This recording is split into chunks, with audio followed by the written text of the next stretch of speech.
послушание, просто обыкновенное управление собакой при помощи вот игровых каких-то моментов. То есть вот она выполнила определенные действия и за это подключает, получает подкрепление в виде вот этого мячика. Сейчас кинолог даст схватить, вот в данном случае. То есть все вот эти действия она выполняла для того, чтобы схватить мяч. Это основа базы. Движение показывает, посадку, поворот. Близко не подходите, это животное, у него очень большие острые зубы, поэтому все это делать с расстояния. Звучит команда ко мне, собака подходит к хозяйке. Следующая команда это рядом, то есть принимает нужное для нее положение. Собака, как правило, вводится с левой стороны для того, чтобы правая рука дрессировщика или полицейского была свободна, и табельное оружие, как правило, находится с правой стороны кобура, и можно было воспользоваться оружием. То есть собака это спецсредство, соответственно, с левой стороны дается команда.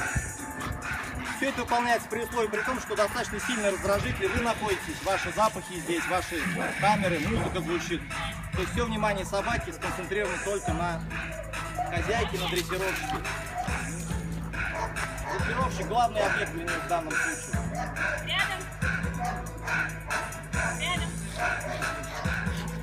Максимальной концентрации на хозяйке, желание собаки угодить своему хозяину и получить за это подкрепление в виде мячика.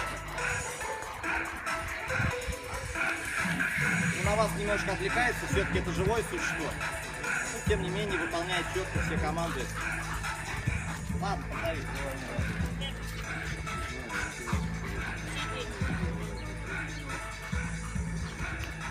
Последним номером нашего выступления данная собачка будет показывать, как она не только слушается, но и задерживает правонарушителя, как она включает свои челюсти, зубы. Посмотрите, на что гораздо наша собачка.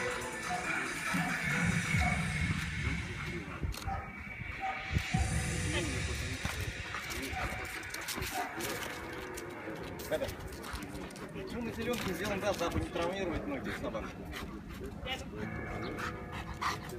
Один мяч готов? Кинолог может как угодно двигаться, совершать развороты налево, направо, кругом. То есть собака постоянно будет придерживаться положения с левой стороны от дрессировщика. Головка собаки на уровне правого колена хозяйки. В данном случае мы вам показали прием общего послушания, необходимые для уже более серьезной дальнейшей дрессировки, где